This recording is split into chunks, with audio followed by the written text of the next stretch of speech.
في لحظة بتيجي على كل واحدة فينا بتحس إنها محتاجة تقول خلاص من النهاردة لازم أبدأ بداية جديدة. والجميل بقى في الموضوع إن البداية مش لازم تبقى حاجة كبيرة بره، ممكن تبدأ من جوه البيت نفسه، لأن بيتك مش مجرد مكان بتنامي فيه وتاكلي وتشربي فيه.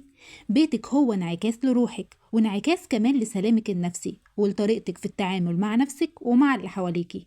والبيت اللي بيبقى دايما مكركب ومليان فوضى بيخليكي تحسي انك تايهة ومضغوطة ومتوترة.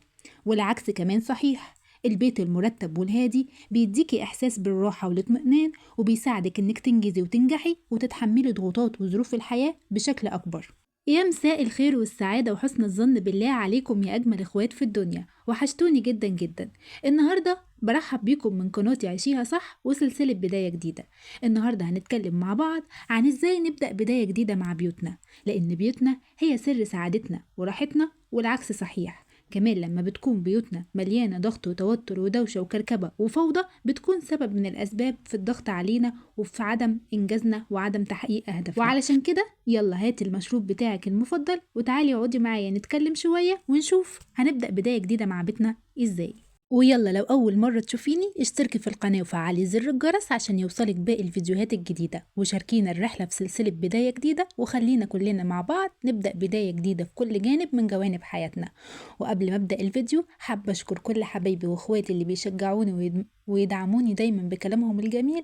وصدقوني أنا بفرح بكل تعليقاتكم وبحب أرد عليها، وكل كلمة بتقولوها بتدخل جوه قلبي وبتشجعني وبتديني قوة إني أكمل. شكرا لكم من قلبي وبحبكم جدا جدا جدا. ودلوقتي تعالي أقولك على أول خطوة في بداية جديدة مع بيتك، هي إنك تبصي لجو البيت مش كحيطان وأساس لكن كنفسية. البيت اللي فيه دوشة وزعيق ومشاكل ومفيهوش لحظات سكون بيستهلكك طول الوقت. علشان كده خدي القرار من النهاردة إنك تخلقي جو جوه البيت. وأول حاجة هتعمليها هي إنك تصحي وتصلي صلواتك وتقولي أذكارك وتستودعي الله نفسك ويومك، وتفتحي شبابيك بيتك وتخلي الشمس والهواء يدخلوا جوه بيتك وتخلي بيتك يتنفس. ومهم جدا إنك تفكري نفسك دايما إن مش لازم كل يوم يطلع زي ما انتي رسماه على المسطرة، مش لازم كل المهام أو كل الخطة اللي في دماغك تمشي بالحرف. إحنا بشر ومش آلات. طبيعي جدا يبقى في أيام تتلخبطي فيها وأيام تتعبي وأيام تحسي إنك مش قادرة تعملي حاجة. وهنا هيجي أهم درس، وهو إنك تسامحي نفسك وما تعاقبيش روحك على الغلطات أو اللحظات اللي وقعتي فيها. لما يجي اليوم الصعب ده ما توقفيش 100%، واعملي أبسط الحاجات اللي مش بتاخد وقت ولا مجهود. رتبي السرير، امسحي رخامة المطبخ أو شيلي كيس زبالة ملهوش لازمة في البيت. المهم تفضلي ماشية بخطوات صغيرة بدل ما توقفي تماما. الاستسلام هو الخطر الحقيقي. احنا ممكن نغلط وممكن نضعف وممكن نتأخر، لكن اللي ما يصحش أبدا إنه يحصل إننا نستسلم ونقف مكاننا أو نرجع لنقطة الصفر من أول وجديد. دايما خليكي عارفة إن أي خطوة صغيرة حتى لو مش كاملة بتبعدك عن الفوضى وتقربك من الراحة اللي بتدوري عليها. وعايزاكي تاخدي بالك من حاجة مهمة جدا، إن طول ما دماغك مش مرتبة وأفكارك ومهامك كلها متلخبطة عمرك ما هتعرفي تعيشي في راحة وسكينة جوه بيتك. لو صحيتي من النوم ومش عارفة إيه أول حاجة هتعمليها، وبعد الظهر مش عارفة هتعملي إيه، ولما العيال يرجعوا من المدرسة مش عارفة تتصرفي إزاي، هتلاقي نفسك عايشة في دوامة، في دايرة مفرغة. الدوامة دي بتبقى زي ستارة متقطعة ومتشابكة، كل ما تحاولي تفتحيها تلاقي نفسك مشدودة من حتة تانية ومش عارفة تخرجي منها.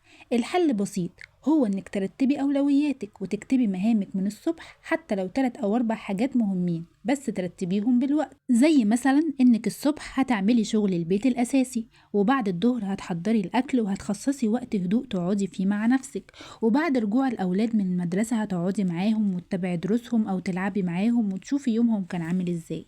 لما تبدأي تعملي ده هتلاقي مع الوقت ان شغل البيت اللي كان بياخد منك يوم بحاله بقى ياخد ساعة او ساعتين بالكتير قوي، وساعتها هيبان قدامك وقت فراغ حقيقي. وده بقى وقتك انتي، وقت تهتمي فيه بنفسك بجوزك بأولادك. وحتى ممكن تبدأي حاجات صغيرة من بيتك، زي انك تتعلمي مهارة جديدة او تعملي مشروع صغير يجيبلك دخل ويكبر معاكي. الهدوء والراحة في البيت مش هتيجي من ان كل حاجة تبقى مثالية، الهدوء والراحة هيجي من لما انك تبقي انتي ماسكة زمام امور يومك مش اليوم هو اللي ماسكك. ووسط كل ده عايزة أقولك خلي بالك من نفسك. بداية جديدة للبيت عمرها ما هتكمل لو انت نفسك مش من ضمن البداية دي.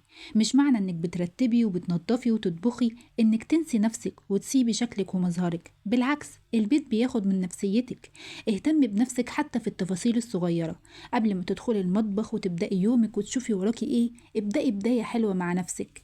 اغسلي وشك والبسي حاجة مريحة ونظيفة، حطي عطر مناسب تكوني بتحبيه وبيريحلك أعصابك، اعملي قهوتك أو مشروبك المفضل وابدأي بيه يومك. وانتي بتنضفي ليه ما يبقاش في حاجة بسيطة حلوة لابساها تديكي إحساس بالأنوثة والترتيب، بدل ما تحس إنك مبهدلة أو مهملة في نفسك. دايما عطرك ونظافتك وشكلك مش رفاهية، دول رسالة لنفسك قبل ما يكونوا رسالة لغيرك. ولما تبصي في المراية وانت مهتمة بنفسك حتى وإيدك في المطبخ وانت شغالة في البيت، بتحس إنك ست ليكي أولوية في يومك، مش مجرد حد بيخدم وبيعمل اللي عليه ومستني اليوم يخلص عشان ينام. وده كمان بينعكس على طريقتك مع أولادك ومع جوزك ومع نفسك حتى، وبيديكي شعور بالراحة وبالثقة في نفس الوقت. وانا دلوقتي مش هقولك قومي امسحي التراب ولا اغسلي الاطباق ولا روقي الدنيا، دي حاجات تقليدية كلنا عارفينها. لكن بداية جديدة معناها ان كل خطوة تنظيف بتعمليها تبقى رسالة. لما تلمعي مرايات البيت افتكري كأنك بتلمعي مراية روحك من جوه علشان تشوفي نفسك بصورة اوضح. لما تظبطي السرير اول ما تقومي ده معناه انك بتدي اشارة لعقلك ان اليوم ده مرتب، اليوم ده تحت سيطرتي. ولما تشيلي اي حاجة ملهاش لازمة افتكري انك بتشيلي معاها طاقات سلبية من حياتك. البيت اللي بيكون مكركب دايما معناه دماغ مكركبة دايما. وهنا التنظيف مش بس للبيت، ده لنفسك كمان. وفي نقطة مهمة عايزاكي تاخدي بالك منها، وهي العلاقات جوه البيت. البيت مش هدوء ونظافة بس، البيت كمان علاقات. بداية جديدة معناها انك تعيدي ضبط طريقة كلامك مع اللي عايشين معاكي. جربي تبتسمي اكتر، جربي تقولي كلمة حلوة حتى لو صغيرة وبسيطة. ساعات لما صغيرة على الفطار او كلمة بسيطة قبل النوم بتصنع جو مختلف. خلي البيت يكون امان مش مكان للحرب. سلام البيت بيبدأ من صوتك ومن نبرتك ومن اختيارك للكلمات.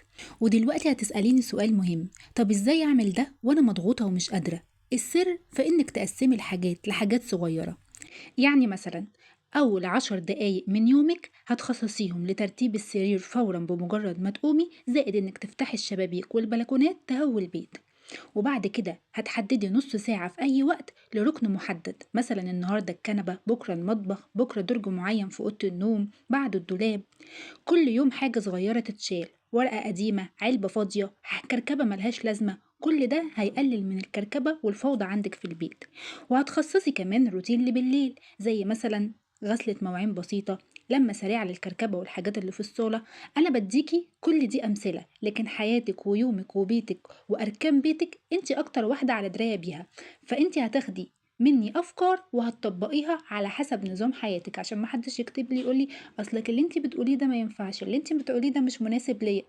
اختاري إيه اللي يناسبك. انا بديكي افكار وممكن الافكار تخليكي انت عندك افكار تانية مختلفة. فاحنا هنا بنشجع بعض وبندي لبعض دفعة لقدام بحيث ان احنا نتحرك وننجز وما نفضلش واقفين في مكاننا. وبفكرك ان البداية الجديدة مش محتاجة سفر ولا فلوس ولا حتى معجزات، محتاجة قرار. قرار انك تبدأي من هنا، من بيتك، من تفاصيلك الصغيرة. افتكري دايما ان البيت هو المكان اللي ربنا حطه في حياتك عشان ترتاحي فيه وتكبري جواه. وكل حركة ترتيب وكل لحظة هدوء وكل كلمة طيبة هي بداية جديدة. والنهاردة ممكن يبقى أول يوم فعلا لحياة مختلفة.